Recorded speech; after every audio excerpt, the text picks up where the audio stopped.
Folk music is really just about people and music. You sing something, I sing it to Pavel, Pavel sings it to Gord, and so on, and next thing you know, that tune has traveled through several communities. So that's really the meaning of folk music. It's just people and music, repeating things. The music, the violin and the piano and the accordion music that we hear in the Lafayette area originally came from Canada, from Acadie. They were Acadiens. Play 3 notes that you love. Let me hear them. Dong, dong, dong. Okay, play it again. Dong, dong, dong. Your eyes, it may lead to that, but you have to be in love with something. What do you love? Who do you love? Loving 3 notes is a great start, and off we go. And never forget the 3 notes you fell in love with, because they may be useful to you along the way. We as humans, we fall in love with something, and we cherish it. I have to assume that back in the day, when I was a kid, that the things that we loved and cherished, we held on to them a little bit longer and loved them even more. And we didn't move on to something else. So, I went out and bought a Safari's record when I was a kid and had Wipeout on it. I kept listening to it and listening to it, listening to it.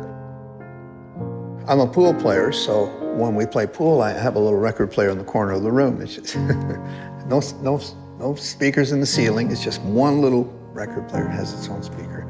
And I like to put on Art Tatum and Ben Webster. When you hear those old Hendrix records, that's pretty much jazz drumming.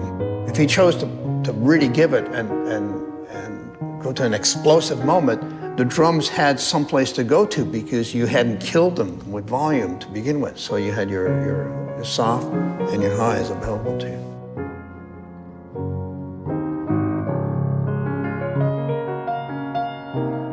Talent is one thing, but getting up in the morning and putting on your boots and doing something about it is another. I've always been a morning worker, so I show up early, and then the people I'm working with come in around 10:30 or 11-ish. I think psychology is, once you get past your talent and your skills and your dreams and all that, I think psychology is everything. We joked about it in the kitchen, how somebody might study debate for 5 years in university. That's fine. But I've studied how to get along with people and how to get things done in those 5 years. And what would we call that? Is there a department that teaches cooperation, productivity, agreement, working together in such a way that you get to a better place collectively? These are the big lessons for me. And I've learned from some of the best, including Brian Eno.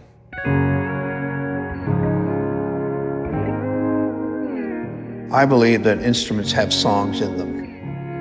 I treat the console as a musical instrument.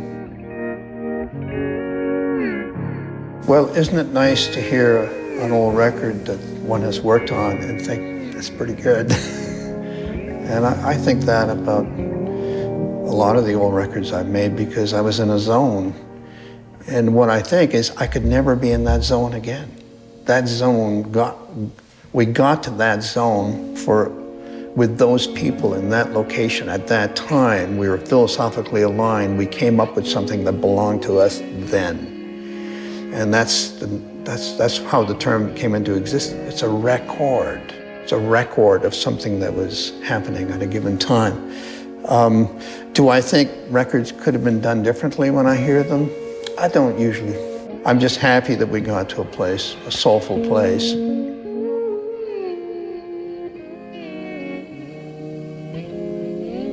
Some of the great melodies have been the simplest, and we love them for that. Quand le soleil dit bonjour aux montagnes, for example. It's really a hymn, isn't it?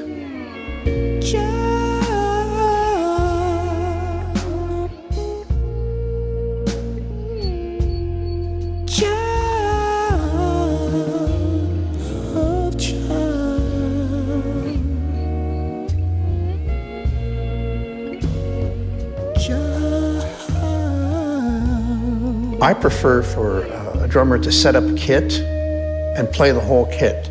Then we bring mics around. I don't beat on the snare for an afternoon and then work on another drum separately. Things we carry in us as humans for having lived. And when we start working on a record, the exchange that happens includes all of these life experiences that we bring to the table. And if you're in a room with people you admire, then you're welcome.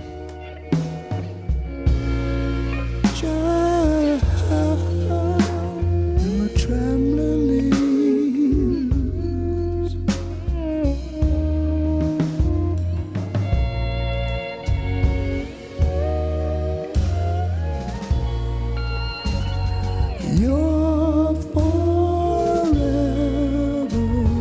flying in time,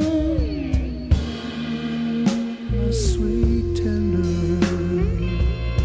We start a record by having a conversation about where things could go to. Everybody wants to get to that special place where the music is unique and has soul and a reason to exist.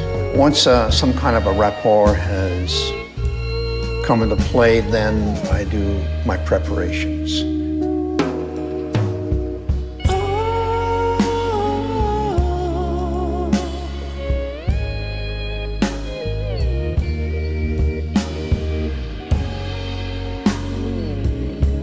Well, we only continue working on something if what we already have has a bit of magic to it. Now, that's a very mysterious area to talk about, because magic could be a melody or a chord sequence, or it could be a riff that somebody played in an unexpected manner. And so we cherish those little moments of magic and let them be the guide to the next place that we could get to with it.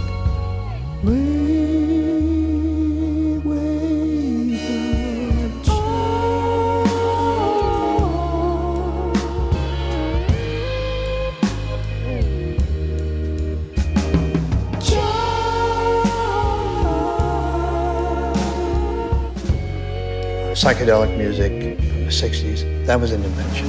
Miles Davis going electric and making bitches brew, that was an invention. Yes, we had influences back then, but then new approaches were invented.